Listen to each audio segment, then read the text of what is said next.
जय मां सरस्वती। मैं श्री साई शिक्षण संस्थान के इस YouTube चैनल पर आप सभी मित्रों विद्यार्थियों को नमस्कार करता हूं। मैं शिषपाल विजयनिया।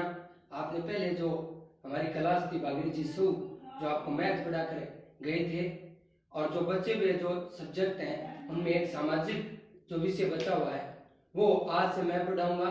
टॉपिक दर टॉपिक, एक एक टॉपिक हम रोजाना पढ़ेंगे। आपके 4 जो पार्ट्स बांटे गए हैं, 4 भाग बांटे गए हैं, हिस्ट्री के, राजनीति विज्ञान के, अर्थशास्त्र के और ज्योग्राफी के।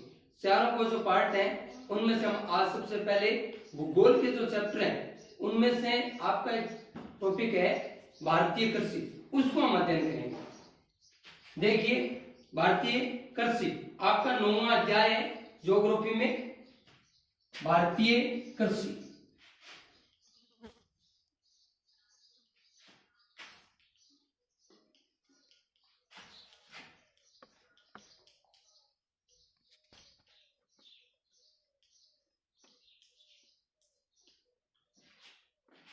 भारतीय कृषि अध्याय नंबर 9।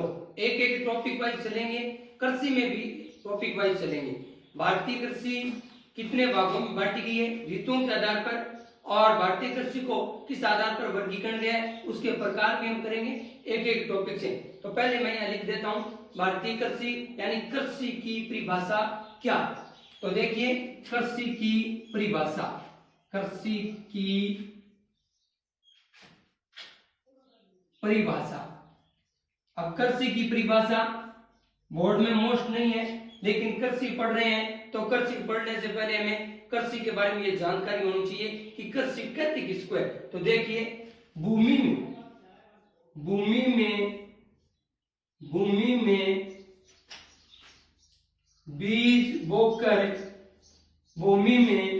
बीज बोकर फसल जो लेने की क्रिया है, फसल लेने की प्रक्रिया को कृषि कहते हैं।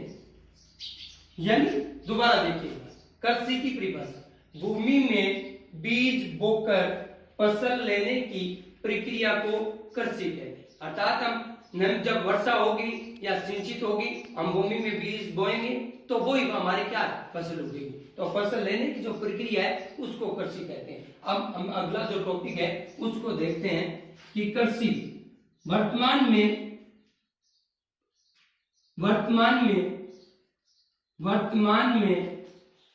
भारत में आधी से अधिक जनसंख्या, आधी से अधिक जो जनसंख्या है, आधी से अधिक जो जनसंख्या है वो किस कार्य में लगी हुई है? कृषि। ये कई बार पूछा गया बोर्ड में, परसेंटेज बहुत कम पूछते हैं, लेकिन ये पूछते हैं कितनी जनसंख्या। तो वर्तमान में भारत में आधी से अधिक जनसंख्या कृषि कार्य में, किस कार्य में? कृषि कार्य में क्या है? संलग्न। संलग्न का मतलब लगी हुई, संलग्न है। आधी से अधिक जनसंख्या कृषि कार्य में क्या है? संलग्न। दोबारा देखिए, वर्तमान में भारत में आधी से अधिक जनसंख्या कृषि कार्य में संलग्न है, यानी वो कृषि कार्य कर रही है। अब यहाँ पर देखना है कृषि के प्रकार कौन कौन से। उससे पहले मैं 2 आपको मोस्ट क्वेश्चन लिखा देता हूँ जो बोर्ड में भी पूछ सकते हैं और आपके आगे भी परीक्षा में काम आ सकते हैं। तो मैं दोनों जो प्रश्न है वो आपको लिखाता हूँ और उसके उत्तर भी लिखा दूंगा।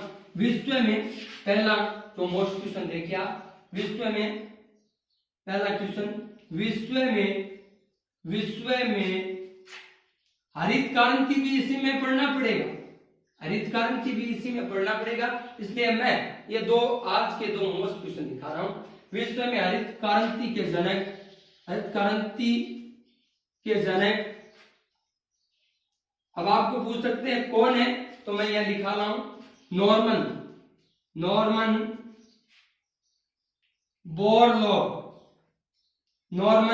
बोरलॉग। इसको कई बार पूछा गया है यदि इसको नहीं पूछेंगे तो हरित क्रांति में किसको पूछेंगे? अरे अपना एक टॉपिक रहेगा स्थानांतरण कृषि, और उसके बाद में जो अगला टॉपिक है वो मैं बताऊंगा। अब देखते हैं भारतीय कृषि के प्रकार। वैसे तो बहुत प्रकार है, लेकिन हम पहला प्रकार करते हैं भारतीय कृषि के प्रकारों में स्थानांतरण कृषि। देखिए पहला जो टॉपिक है वो है स्थानांतरण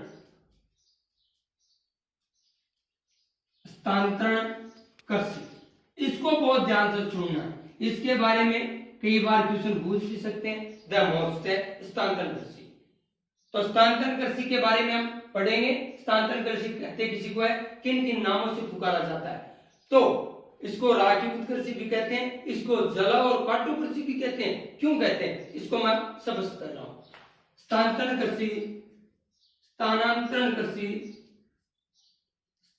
कृषि को भूमि के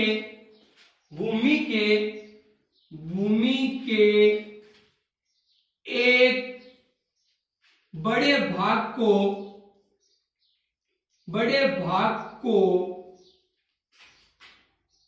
जिसमें जो पेड़ पौधे और अन्य जो घास है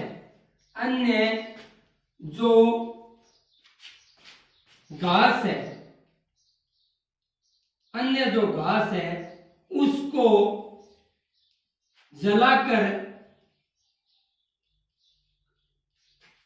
साफ करके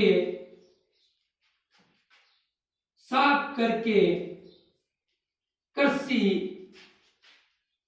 की जाती है, तथा दो या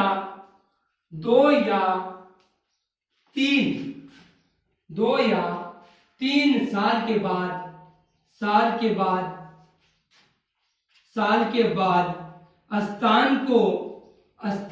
को क्या कर दिया जाता है? बदल दिया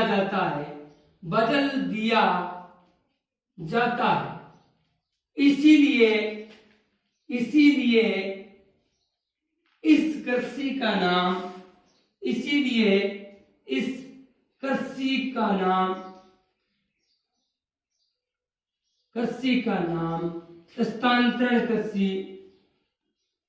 स्थानांतरण कृषि रखा।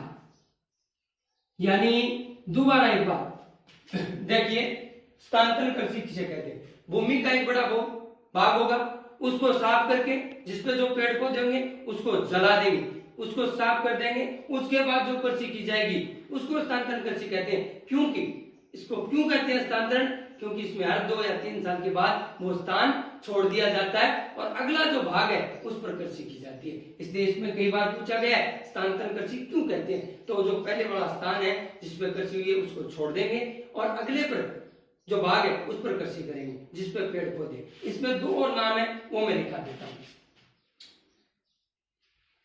स्थानांतरण कृषि के 2 अन्य नाम जिसमें आपको मोस्ट एकदम मान के चलना है।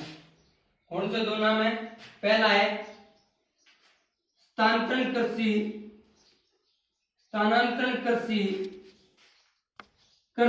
को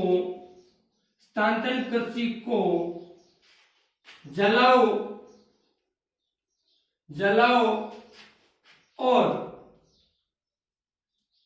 काटो कृषि भी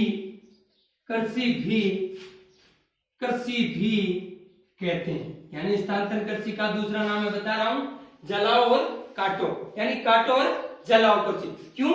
क्योंकि हम जो जंगल है उसको साफ करेंगे और उसको जलाएंगे, तो पहले जलाओ और काटो कृषि, इसका जो सेकंड नाम है स्थानांतरण कृषि का। दूसरा जो नाम है वो है राख युक्त कृषि। स्थानांतरण कृषि का ही दूसरा नाम है राख युक्त कृषि। राख युक्त कृषि क्यों कहते हैं? इसको राख युक्त कृषि इसलिए कहते हैं क्योंकि जो जंगल जलाएंगे उसमें क्या बचेगी? राख। तो राख वो उर्वरक का काम करेगी, राख एक प्रकार से खाद का काम करेगी, इसलिए इसको कहते हैं राख युक्त कृषि। ये द मोस्ट है। इसको भी मोस्ट मान लेना, इसको राग युक्त कृषि भी कहते हैं। तो मैं एक बार और लिख देता हूं, क्योंकि इसमें जो पेड़ पौधे जलाए जाएंगे उससे जो राख उत्पन्न क्या होगी? राख उत्पन्न होगी। वह राख किसका कार्य करेगी? खाद का कार्य करेगी, उर्वरक का कार्य करेगी, खाद के रूप में काम आएगी। अब इसके ये तो वे उपनाम, अब अन्य नाम से क्या पुकारा जाता है वो अन्य नाम हम देखेंगे। जैसे सेकंड ग्रेड में भी इसको पूछा गया, स्थानांतरण कृषि, कई बार बोर्ड में भी पूछा गया है। ये 12वीं क्लास के ज्योग्राफी का जो पेपर बचा हुआ है उसमें भी 12वीं क्लास में भी ज्योग्राफी के जो चैप्टर है उनमें भारतीय कृषि दी हुई है। तो अब देखते हैं स्थानांतरण कृषि के अन्य नाम। स्थानांतरण कृषि को भारत के जो राज्य हैं उनमें क्या पुकारेंगे? किस नाम से पुकारते हैं? भारत के किस नाम से पुकारते हैं? झूम बराबर झूमिंग कृषि। क्या कहेंगे इसको? झूमिंग कृषि कहते हैं। स्थानांतरण कृषि को भारत में जो राज्य है उनमें क्या कहेंगे? झूमिंग कृषि के नाम से भी जाना जाता है। और अन्य जो वेनेजुला है उनमें कोलेको, श्रीलंका में चेना है, अमेरिका में और अन्य देशों में इसको मिल्पा, अन्य इसके बहुत सारे नाम हैं। ये स्थानांतरण कृषि हमने पढ़ी। भारत में भी असम जो प्रवर्ती क्षेत्र है उनमें ज्यादातर स्थानांतरण कृषि होती है। उनमें क्या होती है? ज्यादातर स्थानांतरण कृषि होती है। अब हम बात करेंगे अगली कृषि की, उसको बोलेंगे जीवन निर्वाह कृषि। टोटल कृषि कराऊंगा, स्थानांतरण कृषि कर ली, अब हम बात करेंगे जीवन निर्वाह कृषि की। फिर करेंगे हम जो व्यवसाय की फसलें हैं जैसे नकदी कृषि की है, औद्योगिक कृषि की, कौन कौन सी कृषि है जो उद्योगों के लिए की जाती है। उसके बाद में हम जो खाद्यान्न फसलें हैं, व्यवसाय की फसलें, उनके बारे में टोटल एक पॉइंट टू पॉइंट चलेंगे। अगली कृषि देखिए, जीवन निर्वाह कृषि। इसको ध्यान से पढ़ना है और अगली जो टॉपिक है वो कल करवाएंगे, जीवन निर्वाह कृषि। धन्यवाद।